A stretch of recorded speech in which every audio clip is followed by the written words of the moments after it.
아주 귀하고 복된 시간 또 이렇게 하나님 말씀 빌립보서 이제 오늘과 내일 그렇게 같이 나눠보겠습니다. 원래 다 읽어야 되지만 우리가 시간상 그렇게 아마 여러분들이 집에서 좀 읽으셨는지 모르겠어요. 지금 바울 사도 빌립보서를 썼습니다. 빌립보를 우리가 아는 대로 바울 사도가 전도 사역하고 선교 사역할 때 거기서 자주장사 루디아를 만났고 그리고 귀신 들린 여종 고치는 바람에 그들한테 또 이제 모함을 받아갖고 감옥에 들어가서 두드려 맞고 그러나 그들이 정말 그런 가운데서도 주님을 기도하고 찬양했을 때 옥문이 열리고 그래서 결국 이제 그 사건 통해서 이제 간수가 회심하고 아직 어린 교회죠. 그런데 이제 그 교회를 생각하면서 바울 사도가 이걸 썼다. 그럼 우리가 대충 이 내용을 알겠어요. 바울 사도가 어린 자들을 권면하는 말씀이에요.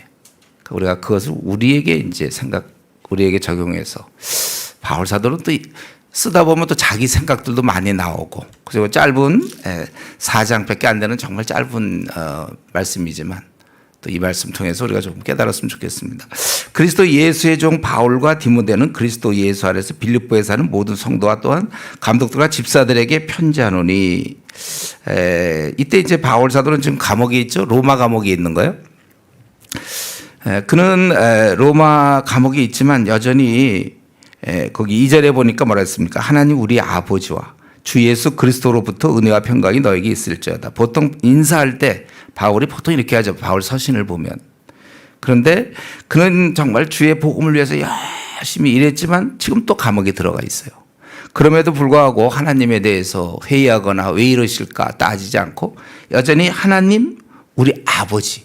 아이고 무슨 아버지가 밤낮 그냥 매만 받게 하고 굶주리게 하고 힘들게 하고 그런 생각 안 하죠. 여전히 그분은 내 상황이 아주 좀 말이 아니고 몰골이 정말 형편없지만 하나님은 여전히 나의 아버지시다. 이런 간증이 편안할 때 나오기 쉽지만 힘들 때는 참 어려운데 그는 여전히 하나님을 아버지라고 부르고 있고 또 예수님 내 주인이 누군지 알아?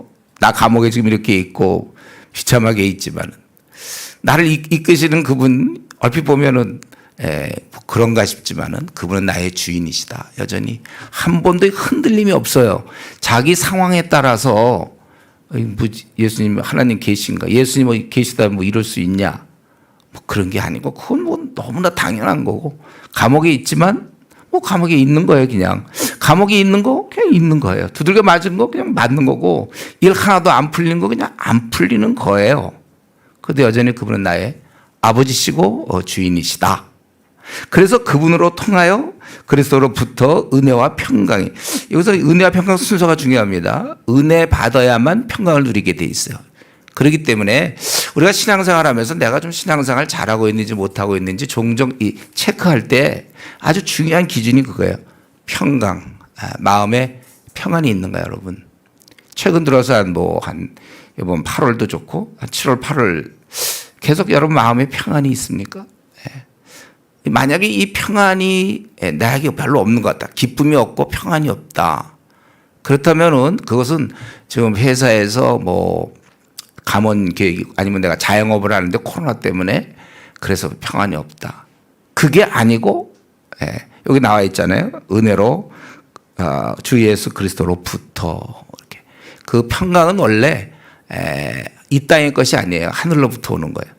그래서 요즘 나 요즘 일이 안 되기 때문에 나 표정도 좀 이렇게 하고 그런 거 그게 얼핏 보면 남들이 볼 때는 제가 너무 어려우니까 자녀가 잘 안 돼서 또 뭐 회사에서 부도가 나려고 하기 때문에 그가 우울하고 있다라고 우리가 이해할 것 같지만 아니다. 그거예요. 제 얘기는요. 그거는 기도 생활 안 해서 그러는 거예요. 주님과 깊은 관계를 유지하지 않기 때문에 이전에 했는지 모르지만 그럴 때 원래 진정한 이 평강이 주어지는 겁니다. 그래서 감옥에 있는 사람이 감옥 밖에 있는 사람들한테 평강, 자기는 뭐 평강이니까요.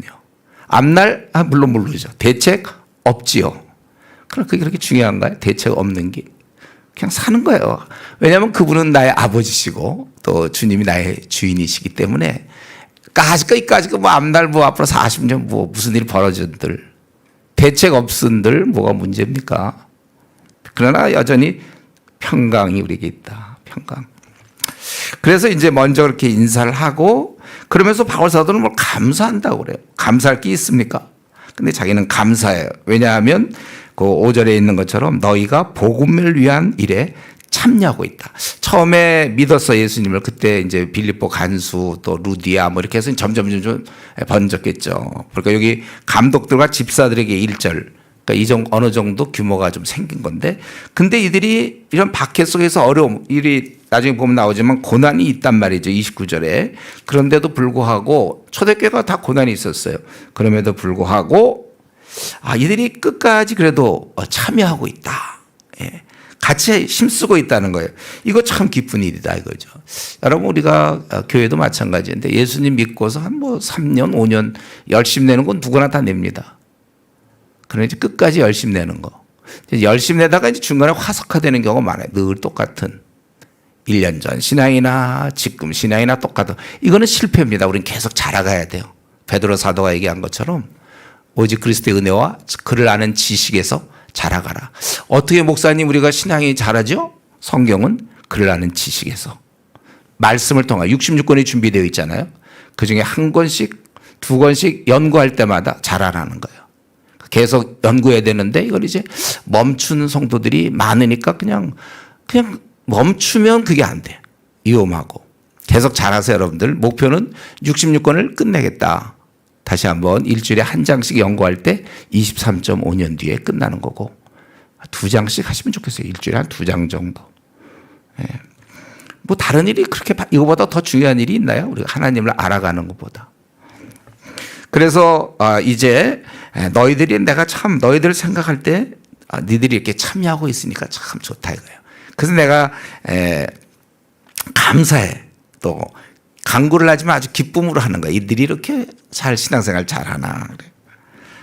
그리고 내가 왜 이렇게 생각하는 게 마땅하냐면 다 너희가 나와 함께 은혜에 다 참여한 자가 되었기 때문에 내 마음에 있으며 너희들이 이렇게 참여가 동지다 이거죠. 동지다. 예.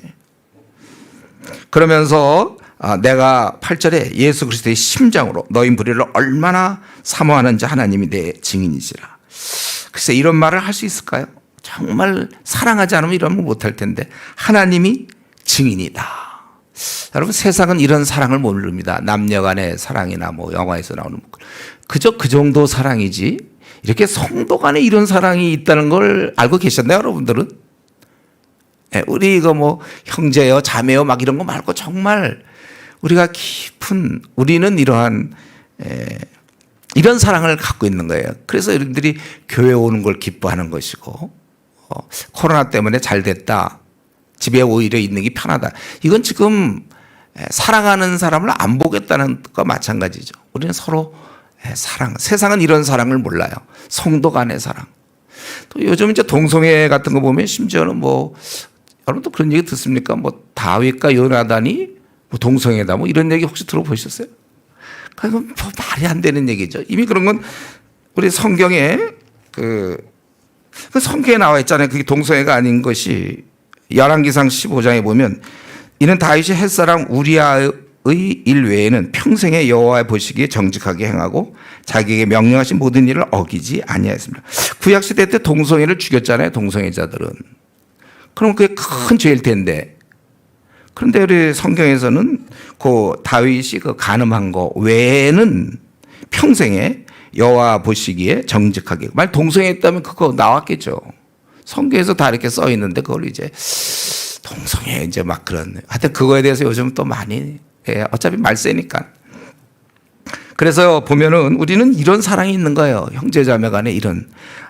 내가 예수 그리스도의 심장으로 너희 무리를 얼마나 사모하는지 하나님이 내 증인이시라. 아마 다윗과 요나단이 이런 사랑을 했을 것이고 우리 성도들 간에도 사실은 이런 사랑.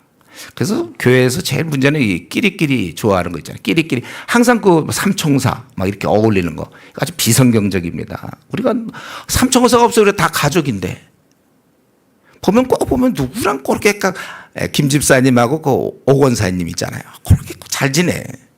예. 그 박장로님 있잖아요. 박장로님하고 이 최 집사. 그리고 거기에 이제 김 집사도 뭐 들어가고. 또 자기 쪽으로 좀 얘기하고 싶은 사람이 있어요. 하여튼 그렇게 들어가서 자기들끼리 되게 친하게. 그거 되나요? 그렇게 우리가 살면 안 되죠. 우리는 다 정말 이렇게 이런 사랑이 교회 세상은 이걸 모릅니다. 그래서 저는 이런 생각이 들어요. 우리 한때 요즘은 이제 그런 열심도 없지만 막 불신자들 막 끌어들이려고 그래 사람들. 막 이제 뭐라고 그래? 그 뭐 초청의 날 뭐 해서 막 그런 선물도 막 주고 그래요. 전도 집회 한다고 막 그러는데. 근데 제가 생각할 때는 그 끌고 와봐야 잠깐은 버틸 수 있지만 불신자들이 와서 뭐 보는 게 사실 그들은 우리 이런 세상에서 모르는 이 사랑을 봐야 되는데 보여줄 게 별로 없어요. 그러니까 우리가 그들 끌어들일 때 좀 우리가 좀 서로 사랑하는 모습 좀 있는 가운데서 끌어들이면 좋겠어요. 그게 견고하고 세상에서 그런 건 없는 걸 보여줘야지 있는 건 너들과 우리는 다르지 않다. 요즘 메시지가 자꾸 그거예요. 저는 이럴수록 우리 교회는 다르다 좀 얘기하고 싶어요. 좀 달라야죠. 내가 너희를 얼마나 사모하는지 이런 얘기도 우리도 정말 해보고 죽어야 돼요. 난 정말 우리 성도를 사랑한다. 나는 진짜 우리 모두를 귀하게 여긴다. 이렇게 그러면서 그들이 지금 잘 지내고 있지만 그래도 그는 바로 지도자로서 그들을 위해서 기도하고 있죠. 그 기도의 내용이 뭡니까? 9절에 뭘 기도하냐면 너희 사랑을 지식과 모든 총명으로 점점 더 풍성하게. 그가 기도하는 건 사랑이 풍성해지기를 기도하는 거예요. 근데 사랑이 그냥 감정적인 것이 아니라 지식과 모든 총명 이렇게 깨달아 알아가면서 사랑도 잘하는 거예요. 사랑이라는 건 그런 거예요. 그냥 감정이 아닙니다. 이렇게 깨달으면서 더 풍성하게 하사 이렇게 사랑이 풍성해졌을 때 지극히 선한 것을 분별하며 여러분 사랑이 많을 때 진실이 지극히 선한 것을 분별할 수 있어요. 이건 뭐냐면 부모의 경우 마찬가지잖아요. 자녀를 사랑하기 때문에 가만 보면 그에게 가장 좋은 것을 주려고 항상 애를 쓰고 그런 걸 잘 분간해내고 사랑이 넘칠 때 사랑 없을 때는 그냥 대충적인 이렇게 하지만 진짜 사랑하면 지극히 선한 것을 분별하고 또 허물 없고 사랑이 있으니까 이런 허물 같은 거 사랑이 넘치면은 다 덮을 수 있는 거죠. 우리가 또 그렇게 사는 거고 진실하고 사랑은 진리와 함께 기뻐하는 거니까 그래서 그리스도 날까지 이르러서 결국은 11절 하나님의 영광과 찬송이 되기를 원하노라. 우리 바울 사도는 결국 이 필리포 교인들이 하나님 보시기에 아주 그 영광과 찬송이 되기를 제대로 좀 살기를 바란 것입니다. 그걸 기도했어요. 이들이 물론 잘 하고 있어 현재 그러나 계속 기도하고 있는 것이죠. 그들이 하나님의 영광과 찬송이 되기를. 지금 우리 자신을 한번 들여다보세요. 내가 하나님 보시기에 이렇게 영광과 찬송이 되겠는가? 하나님 보시기에 이렇게 하나님이 참 기쁘다. 다윗을 보았을 때 마음에 합한 자라고 기뻐하셨잖아요. 하나님 지금 나를 볼 때 그렇게 보실까? 그렇게 볼도록 우리가 지내야 되겠죠. 그리고 이제 바울 사도는 이 어린 자들을 생각하면서 지금 자기가 감옥에 있으니까 걱정들 안 하겠습니까? 지금 빌립보 나중에 보면 이제 빌립보의 그 2장에 보면 에바브로디도가 이제 도우러 오잖아요. 다 알고 있어요. 지금 바울이 감옥에 들어간 거. 그러니까 혹시 이 어린 자들이 염려할까봐 바울 사도는 12절에 형제들아 내가 당한 일이 도리어 복음 전파에 진전이 된 줄을 너희가 알기 원하노라. 여기는 이제 부모 마음이 있는 거예요. 이 어린 자들 향해서 감옥 들어갔다고 어떠하나 우리 바울 사도 들어갔는데 우리에게 복음을 전해주고 막 그 귀한 분이 들어갔는데 그들을 생각하면서 아니야 오히려 이것이 더 좋은 것이다. 이제 그 얘기를 지금 하고 있죠.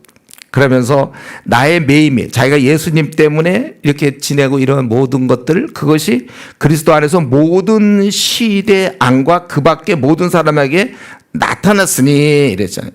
모든 시대가 당시 로마 그 친위대 황제의 친위대거든요. 약 9천 명 정도 있어요. 엄청난 아주 특가 엘리트 그룹이죠. 당대 황제를 지키는. 근데 그 사람들이 로마 감옥에 있다 보니까 그들이 그를 이제 죄수니까 지키게 된 거예요. 감옥에. 그러다 보니까 바울 사도가 감옥에서 뭐 했겠습니까? 심심한데. 그리고 자기 앞에 와서 이렇게 늘 와주는 사람들 가만 놔뒀겠습니까? 상식적으로 생각해 보세요.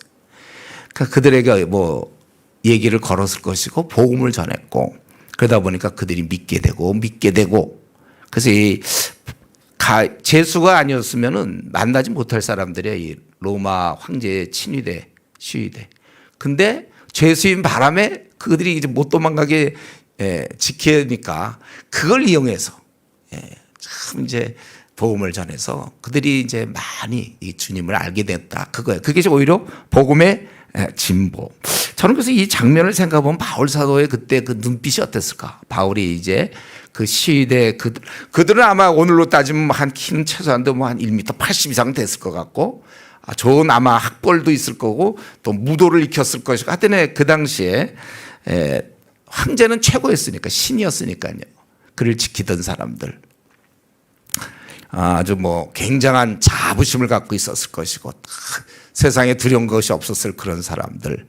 그러나 바울은 그들이 볼 때는 이제 나이도 어느 정도 바울이 들었을 거고 좀 뭐 초라한 존재지만 그리고 바울에 대해서 얘기도 들었을 거예요. 저 사람 뭐 예수라는 사람 때문에 어떻게 뭐 노인이 됐는지 그때는 잘 모르겠지만 그럴 때 바울 사도가 그들을 대할 때마다 저는 그 생각해요. 바울의 눈빛이 어땠을까?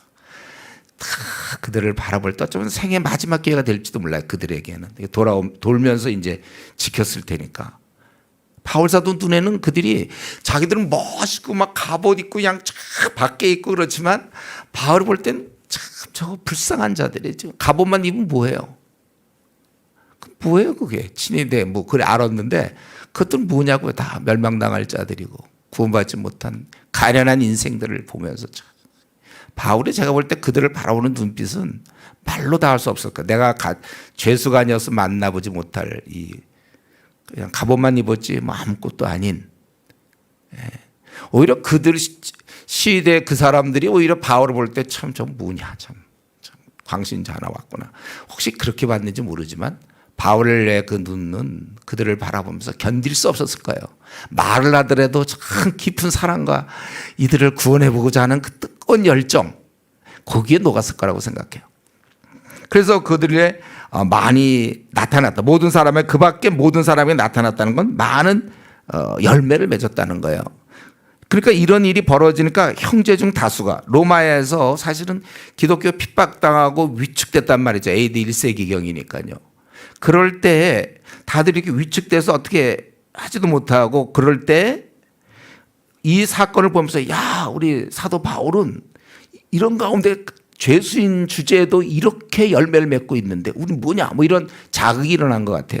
그래서 형제 중 다수가 나의 매임으로 다수라고 그랬어요. 꽤 많은 사람이 말미암아 주 안에서 신뢰함으로 겁없이 감옥 들어갈 수 있는 거죠. 자기들도 잡힐 수 있는데 겁없이 하나님 말씀을 더욱 담대히 전하게 되었느니라.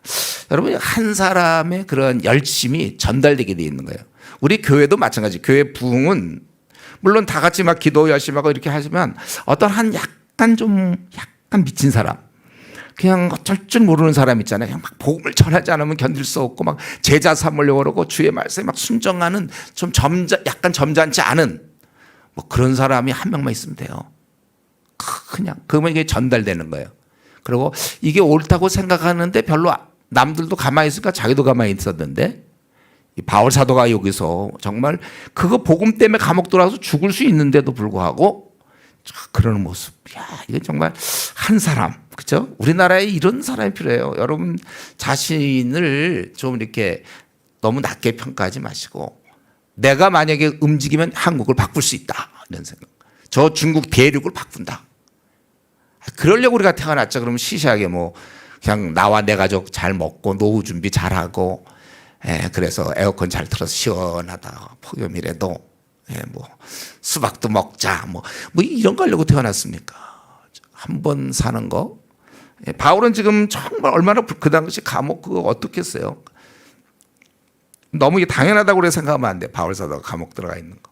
그렇게 하면서도 거기서 위축될 만한데 거기서도 복음을 전해서 그 시위대 그 사람들이 많은 사람이 돌아오게 된 거고 형제 중에 많은 사람들이 믿게 됐기 때문에 그걸 보면서 이들도 움츠려있던 이들도 담대히 전하게 되었다.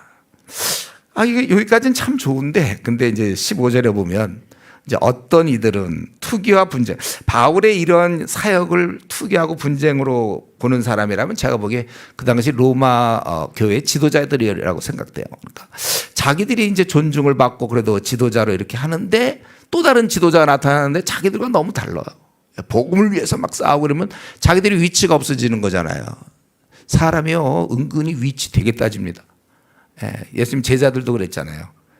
야고보 요한이 좌우편에 앉은 그 얘기할 때 이들도 심히 분해했다고 그랬거든요. 같은 생각이라는 거예요. 수준이 비슷해요 다. 항상 인정받는 거 원하는 건데 이들이 가만 보니까 이러다가 바울사도 이러니까 자기들이 빠지거든요.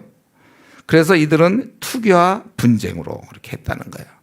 그래서 어떤 사람은 착한 뜻으로 그래서 이 복음을 변증하기 위해 세심을 받은 줄 알고 정말 바울을 격려하면서 사랑으로 하지만 근데 17절 그들은 이 좀 거짓 약간 그 당시 좀 그 지도자들은 나의 매임에 괴로움을 더하게 할 줄로 생각해 순수하지 못하게 다툼으로 그리스도를 전파하느니라. 그거 어떻게 또 그런 마음으로 또 이렇게 복음을 전하는지 모르겠어요. 그런데 중요한 것은 이런 걸 아는 바울 사도는 어떤 자세를 취했는가 이게 참 우리한테 중요한 건데 18절 그러면 무엇이냐 이렇게 그러면 무엇이냐 거칠어로 하나 참으로 하나 어떤 약간의 자기 위치를 확보하려는 좀 순수하지 못한 동기 그게 거칠이겠죠.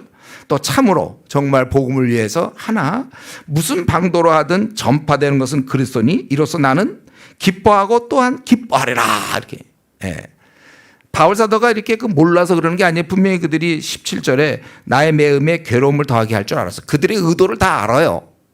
그럼에도 불구하고 이들이 정말 거칠어 복음을 전파하지만 그러나 전파되는 것은 그리스도니 이로써 나는 기뻐하고 또한 기뻐하니라 이렇게 얘기했어요.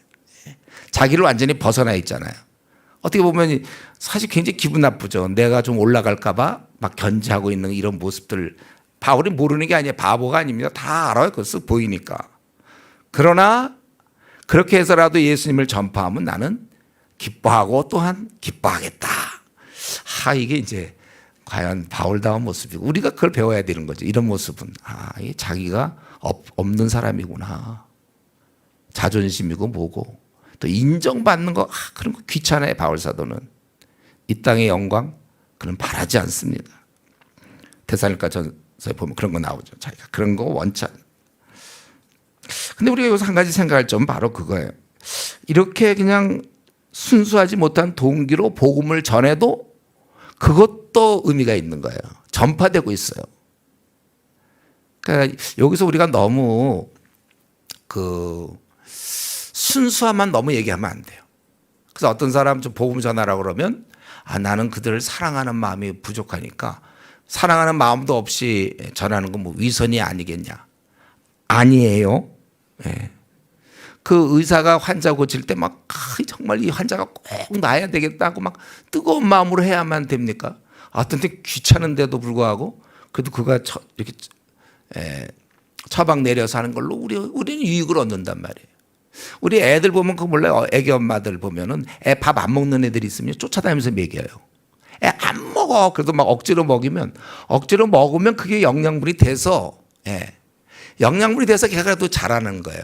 우리가 요거 좀 생각해야 돼. 이 나그네 길에서 너무 동기의 물론 순수성이 필요하지만 자기가 항상 자기를 살피면서 나는 너무 자기가 예를 들면 뭐 주님을 뜨겁게 사랑하지도 않는데 뭐 열심을 낸다.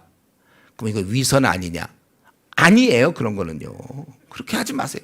여러분 내일 시험 보는데 학생이 공부하기 싫어요. 그러면 그 공부하기 싫은데 억지로 공부하잖아. 내일 시험 보면 하기 싫어도. 우리 그런 걸 자꾸 걔가 공부하기도 싫은데 아주 위선적이다. 우리 그렇게 얘기 안 해요. 우리가 우리가 이제 비록 마음은 없어도 그렇게 해야 된다는 걸 알잖아요. 그가 지옥 가는 건 알잖아요. 복음만이 그를 살릴 것을 우리는 알고 있어요. 그러니까 하는 거예요. 제가 그래서 우리 이전에 한번 그런 예를 들었는데 수류탄 혹시 여러분 한번 들었는지 몰라요. 제가 2010몇 년에 왔어요. 수류탄 얘기했잖아요. 이 수류탄은 그냥 키가 한 1m 90되고 그냥 이런 사람이 말이죠. 군인 특전사 출신이 나타나서 여기 모였는데 여기다 턱 던지는 거나 어떤 힘도 하나도 없는 할머니가 여기다 던지는 거나 결과는 똑같아요. 수류탄은 막 터지는 거든. 우리가 복음이라는 것은 정말 순전한 마음으로 이렇게 뜨겁게 하는 게 제일 물론 좋지요. 그러나 그렇지 않고 그냥 억지로 마지못해요. 이게 중요해요. 기도도 마찬가지. 얘기 나온 김에 시간이, 기도도 말이죠. 원래 여러분 처음에 억지로 하는 거예요. 이런 거 뭐 기도도 억지로 한다 보면 그게 습관이 되고 그다음에 즐기는 단계가 되는 거예요. 즐기는 단계. 처음부터 막 기도가 즐거운 사람 없어요. 저도 마찬가지. 처음에 뭐 기도가 즐겁나요? 근데 이제 시간을 들이고 하다 보면 자기가 그거 하다 보면 즐기는 거예요. 피아노도 우리 남자들, 여성도 모르겠지만 많은 경우 있잖아요. 치기도 싫은데 엄마가 막 치라고 그래서 억지로 치다가 그게 이제 어릴 때부터 이렇게 하다 보면 나중에는 우울한 일 있을 때 혼자 피아노 치면서 이렇게 자기를 하는, 즐기는 단계가 있는 거예요. 성경 공부도요, 처음에 억지로 해야 되는 거예요. 사실 여기 우리 이제 목사님, 담임 목사님이나 또 우리 목사님들이 해야 될 거, 억지로 시켜야 돼. 성도들을 막 억지로. 자원하는 마음, 안 돼. 절대로 자원하는 마음이 우리 안에, 우리 속에 그 선한 것이 없다니까요. 그냥 억지로 그냥 시켜는 거, 이게 조금 목회자예요. 그래, 억지로 하다 보면 그게 이제 습관이 되다 보니까 그렇게 되더라고요. 예, 그리고 즐거워하게 돼요. 왜냐하면 이 말씀이 우리가 상대하는 분은 인격적 하나님이라 할수록 이제 감동이 되고 깨달음이 되다 보면 성경을 이제, 그래서 처음에 억지로 하고, 우리가 지금 조별로 있잖아요. 조에서도 억지로 하고, 그리고 인간의 죄성이기 때문에 예습을 안 해온다든가 할 때는 돈을 걸어야 돼요. 나 아이스크림 사내야 된다. 아주 작은 거라도 이상하게, 인간은요, 이상하게 네가 벌칙으로 뭐 아이스크림을 돌려야 된다. 네가 많이 예습 안 했을 경우. 그럼 이상하게 관심이 가게 돼 있는 거예요. 지각? 그가 당연히 지각비 내야지. 이 죄성이 많은 우리는 한 10년 정도 그렇게 한 다음에 그 다음에 없어지더라도 그렇게 원래 하는 거예요. 자기를 좀 잘 아셔야 돼요, 여러분. 내가 어떻게 성경을 공부할 것 같습니까? 자기를 한번 보세요. 자기가 그거 하겠습니까? 웬만하면. 그냥 억지로 하세요. 그래서 습관이 되길 바라고, 그 다음에는 이제 즐겁게 돼요. 즐거움을 하게 돼 있습니다. 그건 도저히 방법이 없는 사람은 이제 할 수 없어요. 그런 사람은 할 수 없이 목사가 돼야 돼요. 이제 자기가 성경을 뭐 설교를 해야 되니까 억지로라도 볼 거 아닙니까? 그래서 자기는 도저히 나는 아무리 해도 안 되는 사람은 할 수 없습니다. 예. 어쩔 수 없어. 그 사람은 물론 성도들한테 좀 미안한데, 그분한테 배울 성도들한테 미안하지만 할 수 없어요. 본인이 살아요. 나중에 주님 만났을 때 뭐 칭찬을 들어야 할 수 있는 유일한 방법은 그냥 자기가 목사가 돼서 그럼 할 수 없이 설교를 해야 되잖아요. 참 좋은 거예요. 그래서 우리 목회자들, 비록 고생을 많이 해요. 목회자들이 사실, 제가 이제 담임 목사 이제 요번에 은퇴를 했지만 한 20년 할 때 그냥 가만히 있어도 어깨가 무거운 게 담임 목사예요, 원래는요. 그냥 가만히 있어도 무거워요. 난 무겁다, 정말. 제가 그걸 느끼겠어요. 그래서 우리 이제 같은 동역자들이 짐을 나눠주긴 하지만, 그런데 이제 저는 그래도 우리 부목사님이나 우리 주위의 이제 동역자들을 볼 때 그 너희들은 진짜 행복한 사람들. 어쩌다 이 목사직이 걸려간 바람에 최소한도 성경은 연구하잖아요. 기도 안 할 수 없거든요. 예. 기도 제가 막 우리 동역자들 같이 기도하고 그러니까 억지로 하는 게 참 좋은 거예요. 저도 그러니까 그 바람에 이제 거의 이렇게 지금 나이까지 별로 타락할 일 별로 없었고, 죄를 지을 시간적 여유가 없더라고요. 마음의 여유도 물론 없지만. 그래서 노력해 보시고 안 되면 문의하세요. 어떻게 하면 좀 목회자 그렇게 한번 생각해 보시면 돼요. 여기서 참 중요한 게 이거잖아요. 이렇게 바울 사도는 이런 걸 어쨌든 복음이, 하나님은 놀랍게도 그런 마음에도 없는 그런 거를 통해서라도 역사하는 분이시다. 왜냐하면 어떻게 하면 우리를 구원 주실까 이걸 기뻐하시는 분이시기 때문에 그래요. 그래서 자기가 이렇게 하고 있는 일, 지금 12절부터 쭉 감옥에서 이렇게 하고 있는 일이 사실은 이게 나를 구원에 이르게 할 줄을 안다. 이것은 여기서 바울사도가 보통 구원을 얘기할 땐 자기 사명, 자기가 해야 될 일들, 그거를 자기가 이르게 할 줄 안다는 거예요. 그래서 자기는 뭐 20절 어떻게 하든지, 그러니까 자기도 모르게 쓰다 보니까 자기의 삶의 그 근본에 있는 철학, 그 생각이 나왔는데 자기는 그냥 어떻게든지 살아도 좋고 죽어도 좋고 내 몸에서 그리스도가 존귀하게 되게 하려 함이니. 자기가 존귀하게 된다고 안 그랬어요. 그리스도가 나를 통해서 존귀하면 되고, 나는 뭐 만물의 찌꺼기 하면 되면 되죠. 뭐. 예. 나는 뭐 없는데 뭐 이제 우리는 다 없어요. 내가 무슨 자존심이 있으면 무슨 위치를 뭐 인정받고 그런 게 어디 있습니까? 우리 다 죽었는데 주님과 함께 죽었고 로마서 6장 함께 죽었고 이제 함께 사는 자들이에요. 우리는. 그러니까 자기는 그냥 주님만 존귀하면 되지 내가 뭐 더 뭘 바래 내가. 그래서 이는 내게 사는 것이 그리스도니 죽는 것도 유익함이라. 그런데 사실은 이제 죽는 게 참 좋은 거야. 지금 21절의 흐름은 그거죠, 여러분. 죽었으면 좋겠다. 유익한데 만일 육신으로 사는 지금 내가 이렇게 계속 살아야 돼서 그래야 열매를 맺잖아요. 이게 내일의 열매일진데 무엇을 택해야 할지 나는 알지 못하노라. 내가 그 둘 사이에 끼었으니. 그래서 둘이라는 것은 사는 것과 죽는 것.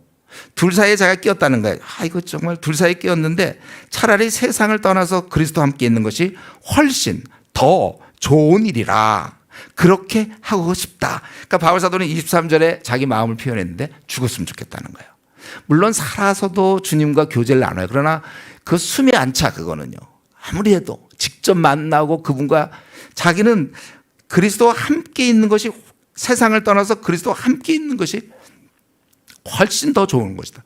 이거는 바울이 지금 밤낮 이 땅에서 매 맞고 그냥 감옥에나 들어가고 그러니까 아이고 이 땅에 뭐 힘들다 빨리 죽었으면 좋겠다.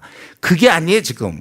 그걸 얘기하는 게 아니고 주님과 함께 거할 걸 생각할 때 그 누구보다 바울은 깊은 하나님 주님의 임재를 느낀 사람이고 교제를 했지만 그걸로는 숨이 안 차서 빨리 좀 이렇게 죽었으면 좋겠다. 지금 우리가 줌으로 말이지 이렇게 보는 거 이렇게 물론 보면 좋죠. 그렇지만은 그도 만나는 거와 다르지 않습니까? 만나보는 거와 다르다. 자기는 죽었으면 좋겠다. 저는 하여튼 이런 걸 볼 때 우리도 우리가 주님을 섬기는 뭐 바울이나 우리나 같은 그건데 우리에게는 이런 마음이 어느 정도 있겠는가. 바울이 한 10이 있다면 10, 0부터 10까지 따질 때 나는 한 얼마 정도 될까? 여러분도 그런 마음이 있습니까? 종종 죽었으면 좋겠다. 그러니까 사는 게 힘들어서 아유 차라리 그냥 몸도 힘들고 아유 죽었으면 좋겠다. 이거 말고 멀쩡한데 맨정신에 그리고 굉장히 아까 수박도 먹고 에어컨도 굉장히 좋은데 너무 좋아 지금. 그래도 죽었으면 좋겠다. 여러분도 그렇게 말씀하시나요? 그래요? 그 마음의 원함이 바울의 속마음은 그거예요.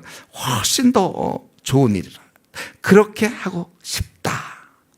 그래서 제가 우리 보면은 성도들 가운데 이제 불치병에 걸린단 말이죠. 뭐 암 같은 거라든가 그러면 꼭 살려고 하는 사람들이 많아요. 물론 이제 뭐 40대라든가 아직 자녀들 키워야 되고 그럼 뭐 우리가 자녀들을 생각해서 그런데 이제 어느 정도 나이도 됐고 뭐 근데 꼭 살아야 되나 이렇게 그거 막 힘들게 막 해서 그리고 그렇게 살아야 믿음이 좀 있는 거. 그게 안 나면 약간 믿음이 없는 것 같이 생각하는 경우도 있고 우리가 좀 죽을 수도 있는 거 아닌가요? 여러분 병이라는 게 있잖아요. 그게 참 고마운 거예요. 우리가 만약 병이 없어 보세요. 그럼 어떻게 죽죠? 한번 연구해 보세요. 어떻게 너무 쌩쌩히 건강한데 어떻게 죽어요? 못 죽어요. 천국 끝까지 못 가요. 그래도 병 같은 게 하나 있어가지고 그거 하나 걸려 하나씩 이제 적당한 때 하나씩 맞아가지고 병 걸려서 그냥 그래야 천국 가죠. 그게 하나님 방법이에요. 그 참 지루한 인생을 계속 살아가야 돼요. 지금이야 좀 힘 있으니까 뭐라도 하지만 나중에 못할 때 말이죠. 이거 참 바울은 이거 죽었으면 좋겠다. 이런 참 죽었으면 좋겠다 이런 마음. 그러니까 이번에 무슨 뭐 백신 주사 뭐 이런 거 그렇게 너무 우리가 두려워할 문제가 아니죠. 맞아봤 죽어봤자 우린 천국인데요. 네. 근데 이제 자기는 원래는 죽고 싶지만 육신은 24절 육신에 있는 것이 너희를 위하여 즉 어린 신자를 위해서는 자기가 있으면 아무래도 지도자로서 그들 돌봐주니까 너희들한테는 더 유익하니라. 그래서 자기가 이제 이 글을 쓰면서 아마 그런 확신을 가진 것 같아요. 내가 살 것과 너희 믿음의 진보와 기쁨을 위하여 너희 거할 것을 확실히 한다. 내가 앞으로 좀 더 살 거다. 그걸 이제 깨달은 거예요. 그래서 왜냐하면 그것이 너희 자랑이 나로 말미암아 풍성하게 하람이라. 그래서 우리는 요 26절까지 가만히 보니까 바울은 자기가 살아야 될 이유가 아주 명백했는데 그것은 이 어린 자를 돌보기 위해서 그래서 자기가 사는 거예요. 어린 자들을 온전케 하기 위해서. 여러분 지금 여러분 스스로 질문해 보세요. 왜 살고 있죠? 무엇 때문에 사는 거예요?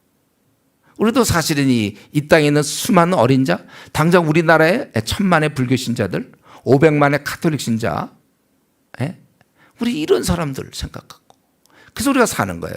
그리고 어린 신자들 많아요. 우리 주위에 아직도 뭐 기복신앙 뭐 좀 일 좀 하다가 기도했는데 응답 안 됐다고 교회 안 다녀 막 이런 사람도 많아요. 아직도 기복신앙에 빠진 사람들, 성경을 제대로 모르는 사람들. 우리가 그 사람들 때문에 우리가 사는 거예요. 그렇지 않으면 더 살 이유도 없어요. 돌보려고. 우리가 이러한 좀 신앙을 우리가 가져야 돼. 내가 사는 것은 이제 잘 먹고 잘 살거나 뭐 어떤 나와 내 가족 그것이 아니라 우리나라에 복음을 알지 못하는 사람들. 우리 하루에 보통 한 600명에서 700명 정도가 우리나라에서 지옥 갑니다. 하루에 600명에서 700명. 세계적으로는 한 25만 명 매일. 그러니까 이거 뭐 코로나로 뭐 확진자 막 두려워하는데 그게 아니고 우리는 지금 매일 한 600명에서 700명 우리나라에서 복음 없이 지옥 가고 세계적으로 그렇게 됐는데 우리가 그런 생각을 하면서 우리가 살아야 돼. 그들은 사실 코로나 걸려 죽는 거 그것보다 실제로는 주님 모르고 멸망당하는 게 이게 더 큰 문제 아닙니까? 자기는 이들 어린 자를 돌보기 위해서 이렇게 한다. 그래서 27절 너희들은 자기는 이제 이런 마음이고 그러니까 너희들 나에 대해서 뭐 걱정할 것도 없고 자기는 지금 그런 식으로 살아온 거고 너희들은 복음에 합당하게 생활하라. 너희가 그래서 한 마음으로 왜냐하면 서로가 귀한 존재예요. 지금 이런 박해 속에서 이들이 한 마음으로 그래 서로 가르쳐주고 서로 돌아와 사랑과 성령 그걸 격려하게 되는 것이고 우리 혼자서 신앙생활 할 수 없거든요. 서로 부족한 부분을 지적해주고 배우고 함께 자라가야 되는 거예요. 그래서 한 마음으로 서서 한 뜻으로 복음의 신앙을 위해 협력하는 것과 그리고 이런 가운데서도 이 대적자들을 두려워할 필요 없다는 거예요. 그들은 우리를 핍박한다는 것은 그들은 바로 멸망받는 자의 증거라는 것입니다.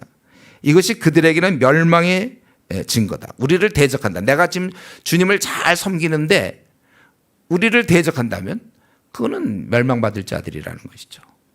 오히려 우리 함께하는 너희들은 구원의 증거니 이는 하나님께로 난 것이라. 그러면서 알아야 될 것은 29절에 우리가 믿음을 우리에게 주신 것은 그리고 나서 우리에게 그냥 이 땅에서 잘 먹고 잘 살라고 그렇게 한 것이 아니라 여기 그를 위하여 고난도 받게 하십니다. 고난을 왜 받아야 되냐면 우리가 불완전하기 때문에 고난을 통해서 우리가 온전해지거든요. 힘들고 어려울 때 하나님을 의지하게 돼요. 기도 안 하던 사람이.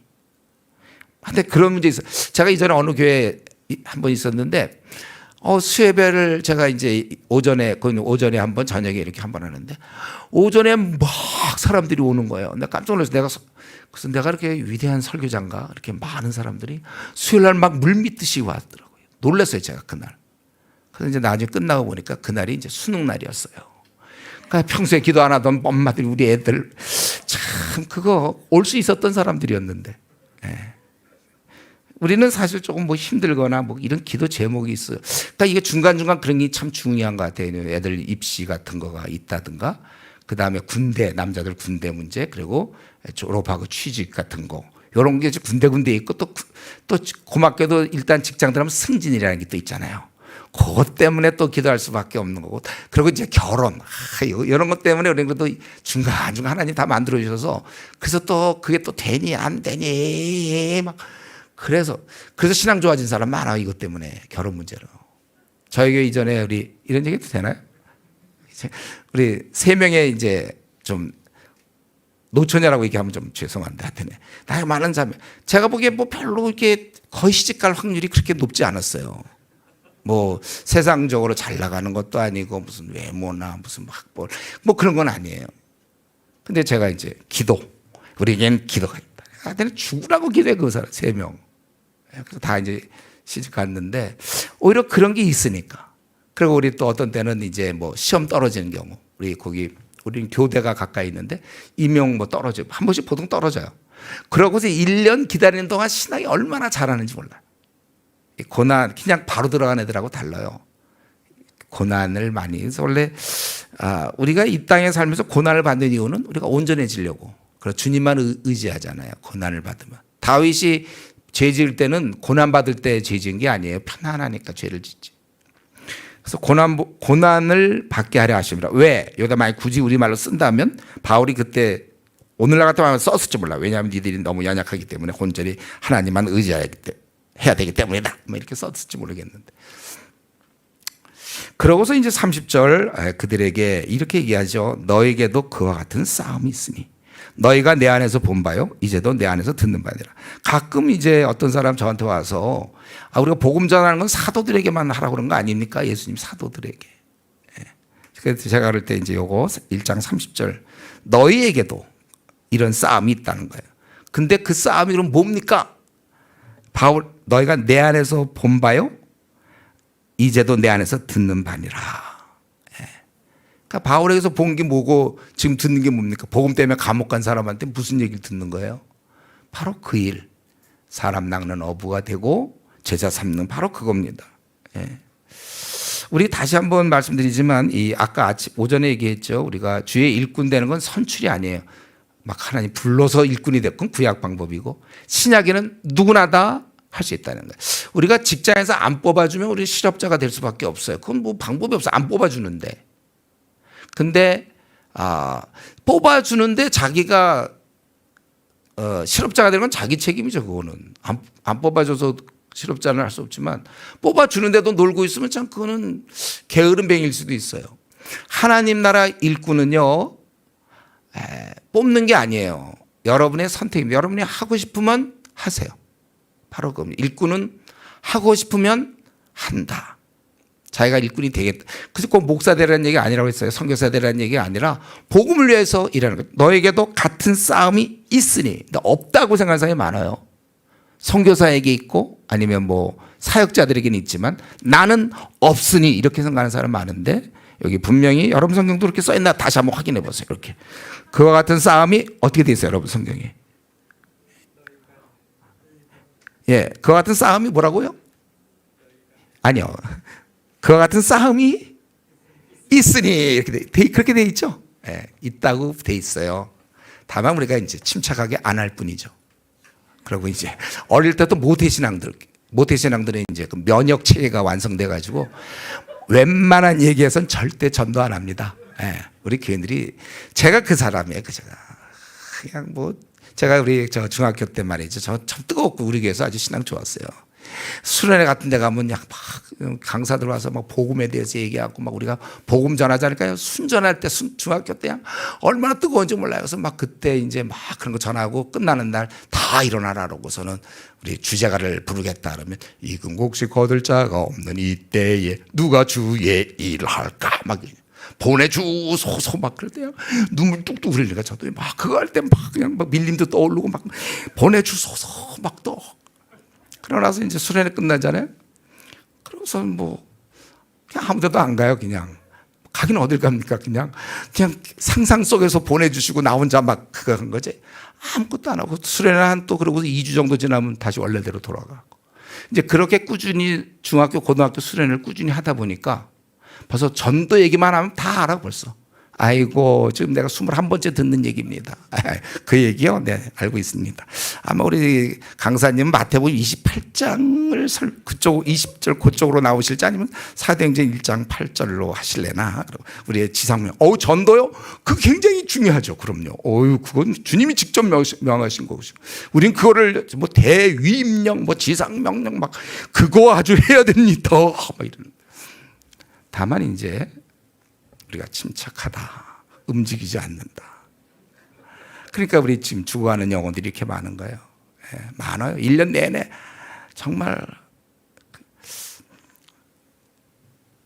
우리가 이거 하셔야 돼요. 우리가 이런 일 있는 데서 있는 곳에서 복음을 위해서 수고하시고 이건 내가 어느 정도 아까도 얘기했어요. 동기부여가 되고 내가 뜨거운 마음이 있어요. 그거 아니에요. 없어도 하세요. 또 어느 정도 뭐 비잉이 돼야 두잉이 된다 이런 말은 통하지 않아요. 이미 우리는 우리 보고 주님이 의의 무기로 드려라 그렇게 얘기했고 우리 보고 그 일을 하라고 하시잖아요. 주님이 너희는 세상에 빛이요 이렇게 돼 있잖아요. 빛이 잘하면 될 수도 있다가 아니라 우리 하나님 우리 인정해 주셨어요. 그래서 우리 보면 인턴 레지던트들도 어느 정도 진료하잖아요. 꼭 전문의야 돼야만 그때부터 돕는 하는 게 아니라 인턴 때도 스스스스해서 물론 이제 전문의만큼 못하더라도 그렇게 조금씩 해서 어쨌든 환자에게 도움을 주는 것처럼 여러분들이 아주 전도를 잘하거나 그냥 탁 나가면 탁 부원시키고 그러지 않아도 좀 뭐 전도지라도 주고 좀 뭔가 조금씩 시도하면서 그렇게 하는 거예요. 그리고 이왕 전도할 바에는 노방 전도를 하셔야 돼요.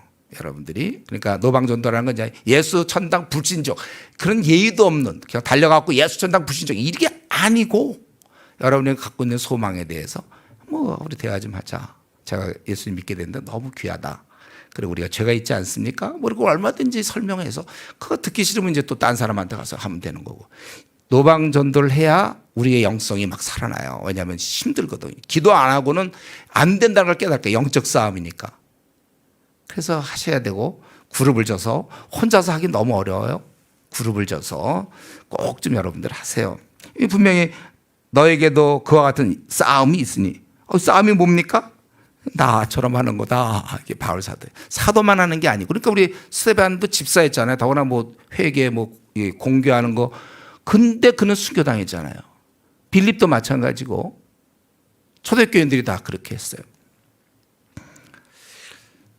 여러분 실제 해야 자녀들에게도 본이 되는 거야. 우리 부모님은 전도도 하시는구나.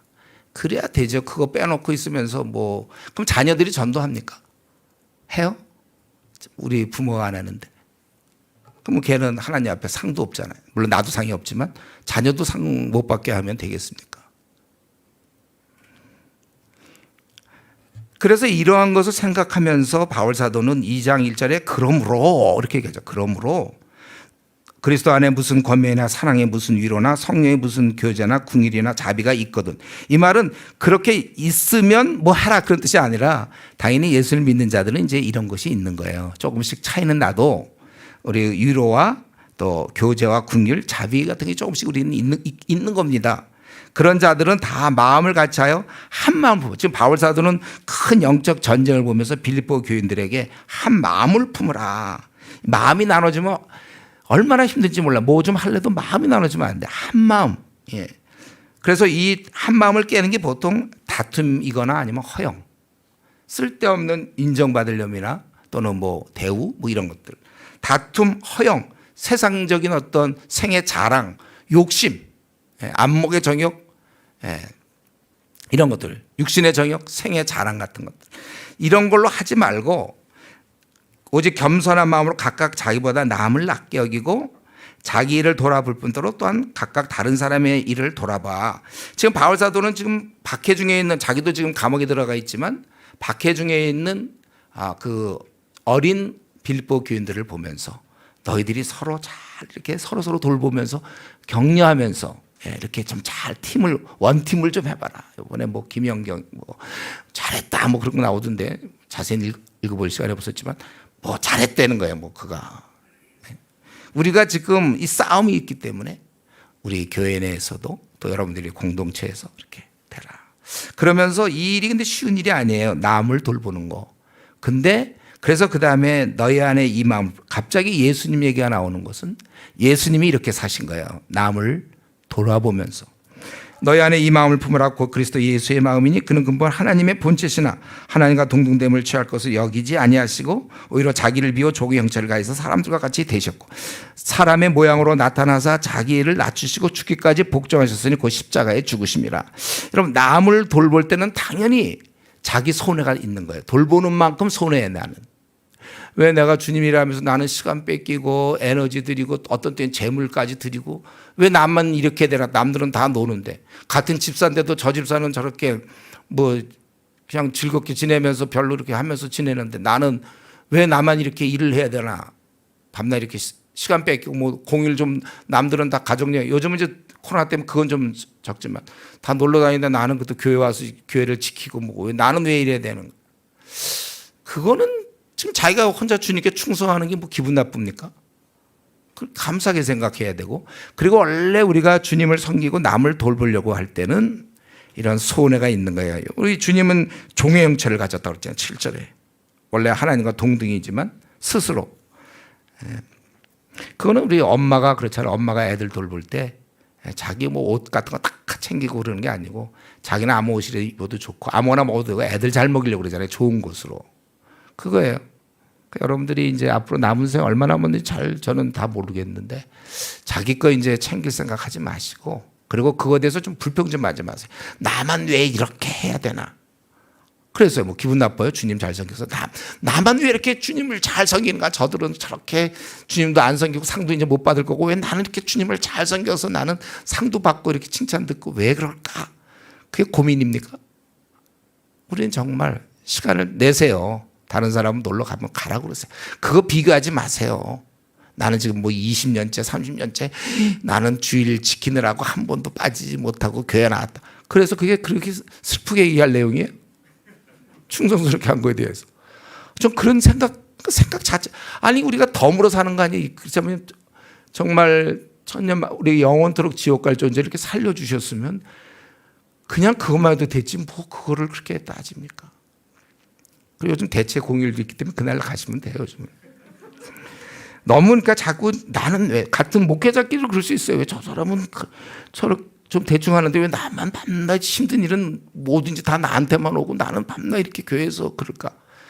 뭐 그런 생각 이제 우리 교회는 안 하겠지만요. 하여튼에 남과 비교할 것도 없고 내가 집사가, 여러분 집사라는 것은 너무나 영광스러운 직책 아닙니까? 집사, 성경에 두 가지 집사, 장로. 여기 이제 장로가 이제 비슷하게 권사지만은 성경에 있는 그 직분을 얻는 거 아니에요. 그래서 저도 우리 교회 성도들한테 집사 되기를 사모하라. 제가 막 그래요. 집사 되라. 그 얼마나 좋습니까? 집사 되고 장로가 되고. 여러분 사모하세요. 이런 거. 권사 되고 이런 거. 그렇기 때문에 이렇게 남을 돌볼 때는 자기 부인이 있겠고, 그럴 때 9절, 10절, 11절에 우리 하나님께서는 우리 주님을 지극히 높이셨다. 목사님 이렇게 지금 이제 11절 끝났으면 이제 12절부터 언제 끝납니까? 혹시 뭐 염려하시는 분 있어요? 저를 배려해가지고. 목사님 언제 끝나시네요. 예. 저는 어쩔 수가 없어요. 제가 길게 할 수가 없어요. 그러니까 이제 조금만 더 묵상하시고 그러면 이제 끝나니까 소망을 갖고 졸립더라도 참으시고. 자, 우리 12절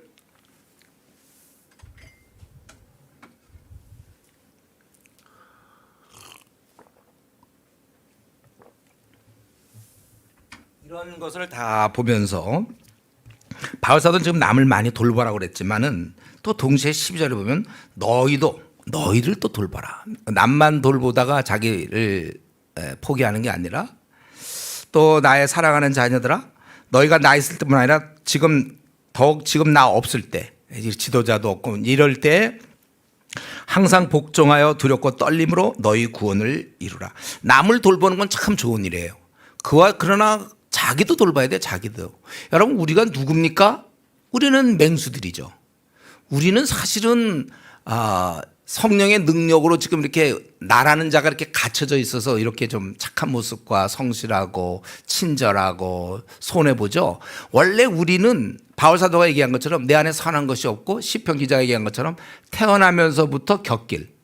우리는 원래 그런 사람들이에요. 그러니까 쉽게 얘기하면 우리가 짐수로 따지면 우리는 사자예요. 사자. 막 하이에나, 곰, 표범.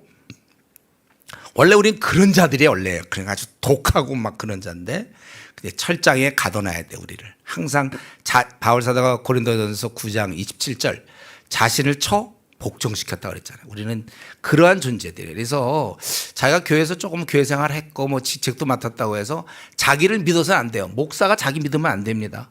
언제든지 타락할 수 있어요. 우리는요. 쉽게 무너질 수 있는 사람들이에요. 그러니까 항상 끝까지 바울사도는 자신을 복종시켰어요. 이 싸움을 그냥 끝까지 해야 돼요. 저 여러분은 끝까지 이 싸움을 해야 됩니다. 그러니까 우리 두렵고 떨림으로 너희 구원. 이게 어떻게 주어진 구원입니까? 이거를 이루어라 가라. 성화의 과정을 가라 그것이죠. 구원받은 그들은 구원을 이루어야 되는 거야. 성화의 과정을 가서 온전해야 되고. 그러나 동시에 이것만 생각하면 참 좀 불안할 수 있어. 우리가 정말 끝까지 온전하게 갈 수 있을까? 근데 13절에 그런데 또 하나님께서는 너희 안에서 행하신 이는 하나님이시다. 자기의 기쁜 뜻을 이루어 위하여 너에게 소원을 두고 행하게 하시나니 모든 일을 원망과 시비 없이 하라. 우리가 알아야 될 것은 성경은 항상 이 두 가지가 나와요. 하나님의 주권과 인간의 책임. 하나님은 하나님대로 하시고 우리대로 하시는 거예요. 여러분 우리가 당장 기도 문제도 그렇잖아요. 내가 기도하면 기도하는 대로 돼요. 그건 참 알 수가 없어요. 하나님이 역사를 통치하는 걸 100% 믿습니다. 근데 내가 기도하면 또 기도한 대로 돼요. 조화를 못 시키죠. 빛의 입자설과 파동설처럼 조화는 못 시키지만 둘 다 사실이에요. 그래서 내가 기도 안 하면 아무 일도 안 이루어져요. 기도하면 일이 이루어진단 말이죠. 예. 그 조화를 못 시키지만 두 가지는 사실이다. 그래서 여기도 우리로서는 또 열심히 노력을 해야 돼요. 인간의 편에서는. 그런데 또 하나님이 해주신다는 것이죠. 이 두 가지. 그래서 여러분들이 문제가 있을 때 기도하라고 성경은 얘기하고 있어요. 하나님이 다 하시지만 우리의 기도를 통하여 또 하신다는 거. 예. 그래서 가장 영적인 사람은 가장 실제적이다. 이런. 우리가 모든 걸 다 계산해보고 뭐 이렇게 생각을 하고. 그래서 우리 저 직장 뭐 이전에 보면 저희 우리 청년들 가운데 직장 잘 이렇게 취직이 잘 안 되는 애가 하나 있었어요. 제가 이제 교회 가봤는데 계속 또 그 뭐 이거 입사 지원서 쓰고 있더라고. 그래서 계속 떨어진다는 거. 벌써 아주 오래전 얘기에 벌써 한 10년쯤 됐나 뭐 그럴 때. 그러고서 그냥 하는 거예요. 하나님 믿고 막 그러는데 내가 보니까 얘가 자세가 너무 안 돼 있어. 그냥 하나님이 좀 알아서 해 주시겠지 뭐 이래서.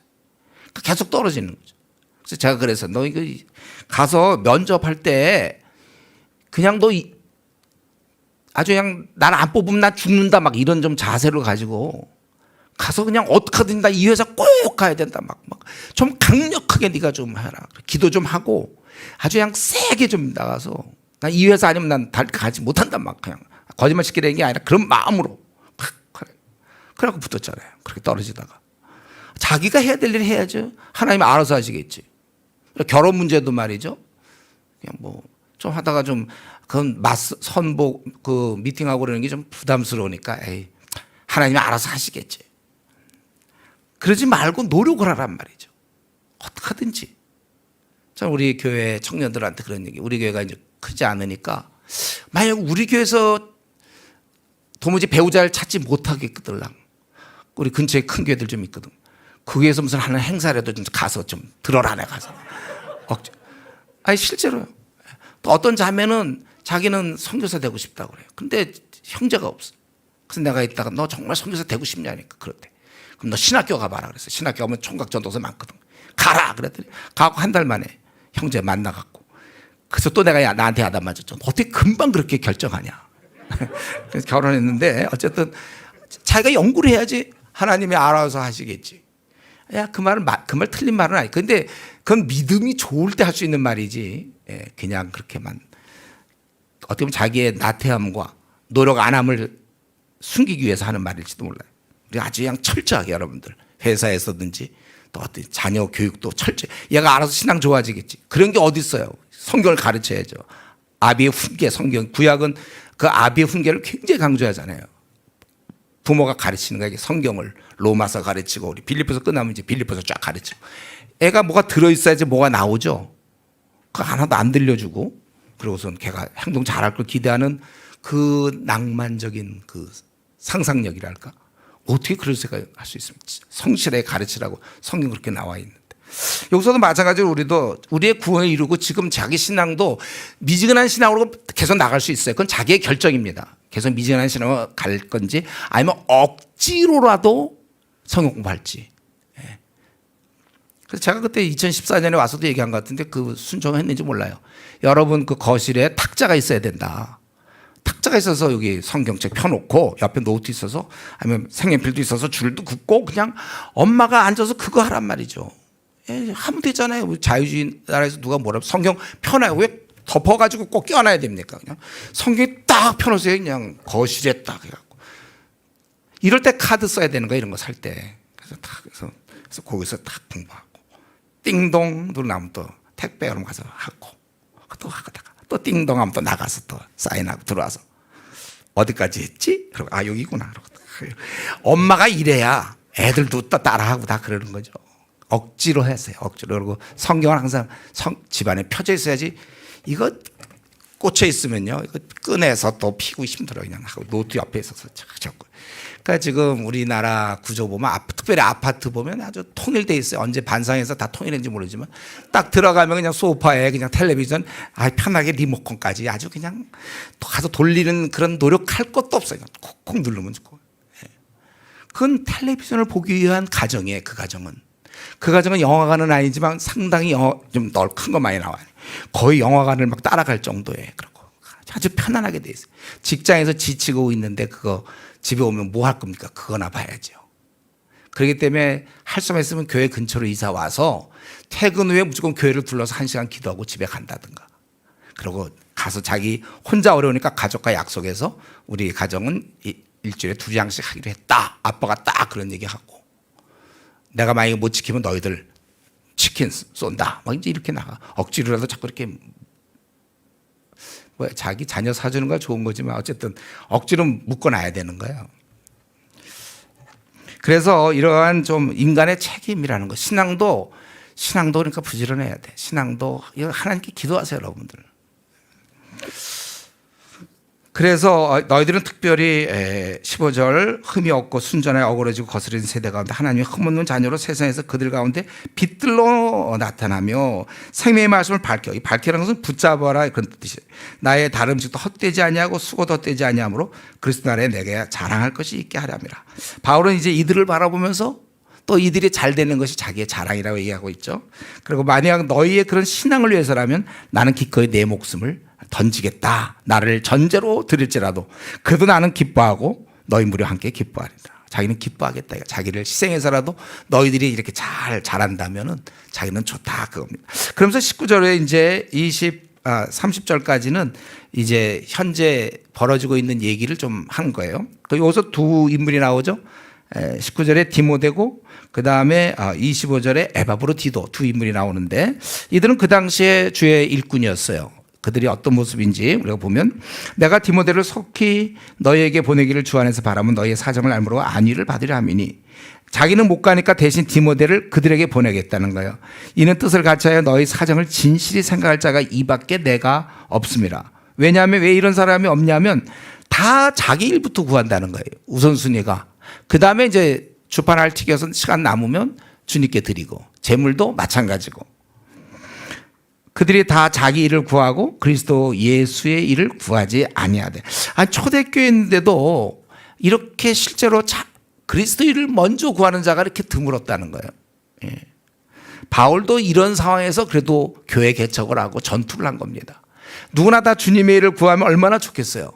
근데 10이면 10, 100이면 막 100 거의 비슷하게 가만 보면 말은 주님을 위해 섬기는 것 같은데 결국 자기야, 자기 앞날. 나와 내 가족에 가만히 보면 그게 먼저야 항상. 그런데 이 디모데는 그렇지 않았다는 거예요. 그래서 디모데의 연단 그가 했던 그런 수고들 너희가 아는데 자식의 아버지 한같이 나와 함께 복음을 위하여 수고했다는 거예요. 그래서 내가 이 사람을 보내고 그리고 나도 속히 가게 될 줄 주께서 나를 감옥에서 빼주시면 이제 너희에게 가게 될 것을 주 안에서 확신하노라. 왜냐하면 가서 그들을 더 이제 또 돌봐주고 싶어서 그러는 것이죠. 그래서 이런 계획을 갖고 있어요. 그래서 디모데를 이제 보내겠다 하는데 이런 계획을 설명하다가 디모데를 묘사한 것이 바로 자기 일을 구하지 않고 예수 일을 구하는 자다. 초대교회의 정말 지도자들, 정말 이 성도들 이런 모습은 자기 일을 구하지 않고 그리스도 일을 구하는 자였구나. 이런 사람이 있다면 얼마나 좋겠어요. 근데 원래 보내야 되는데 에바브로디도를 먼저 너에게 보내는 게 필요한 줄로 생각했다는 거예요. 그는 형제요 수고하고 함께 군사된 자요 너희 사자로 내가 쓸 것을 돕는 자라. 이 에바브로디도는 누구냐면 빌립보 교회에서 바울이 로마에 있잖아요. 거기를 도우려고 바울을 좀 도와주고 섬기기 위해서 보낸 사람이에요. 에바브로디도가. 근데 사실은 그가 근데 너희 무리를 간절히 사모하고 자기가 병든 것을 너희가 들은 줄 알고 심히 근심했어요. 근데 그가 바울의 감옥에 있던 바울을 도우러 왔는데 병이 났어요. 사실 빌립보에서 로마까지는 그 당시 비행기에 있었던 것도 아니고 빌립보에서 로마까지는 직선거리가 1000km 정도 되거든요. 근데 그거를 이제 그 당시 교통수단이 뭐가 있었겠습니까? 그렇게 힘든 가운데서 오다가 아마 여행 중에 막 이러는 것 중에 또 와서도 아주 그 열악한 환경 속에서 병이 난 것 같아요. 그래서 그가 병들어 죽게 될 정도로 얘기하고 있잖아요. 근데 그가 무엇을 근심하냐면 이러다 내가 죽는 거 아닌가. 아내도 못 보고 예를 들면 뭐 가족도 못 보고 결혼했다면 그걸 염려한 게 아니고 그가 병들어 죽게 된 그 정도였지만 거기에 그가 뭘 근심했냐면 그 바로 위에 26절 너희가 그걸 알았다는 사실. 자기가 지금 주님의 일 때문에 막 수고하다가 병들었다는 그 사실을 빌립보인이 그만 알았네.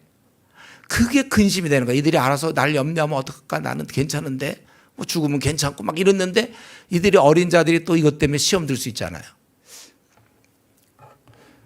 오히려 거꾸로 되는 경우가 많거든요. 나는 정말 주님에서 일 열심히 했는데 아무도 알지 않기 때문에 근심하는 사람. 우리는 그럴 수 있어요. 우리 사실 본성상. 근데 이 에바브로디도는 아까 그 디모데나 마찬가지로 이미 자신이 죽어 있는 사람. 그래서 어린 성도들이 혹시 또 실족할 수도 있겠죠. 우리가 사실 이런 부분 시험에 들기 쉬워요. 왜 그렇게 주님 일을 열심히 한 사람이 왜 죽게 됐느냐? 하나님이 그럼 왜 안 고쳐주느냐? 우리 선교사들 중에 지금 제일 그 어려움이 뭡니까? 선교사들이 선교지에서 제일 그 어려운 게 뭐냐면 그 교통사고로 죽는 게 제일 많아요.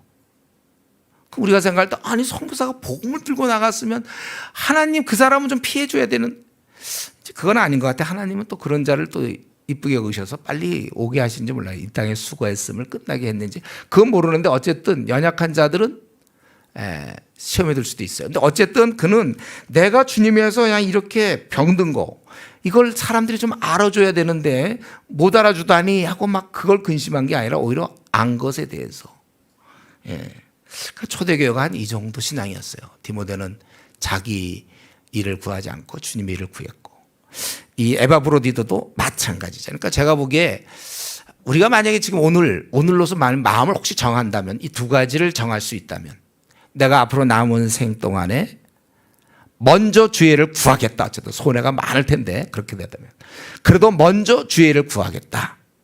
그리고 나는 이 동기 면에서도 정말 순수하게 내 인정받으려는 건 나는 없어. 이 땅에서 나는 원래 죽었으니까 동기 면에서 오직 주님의 일만 잘 되면 되는 거예요.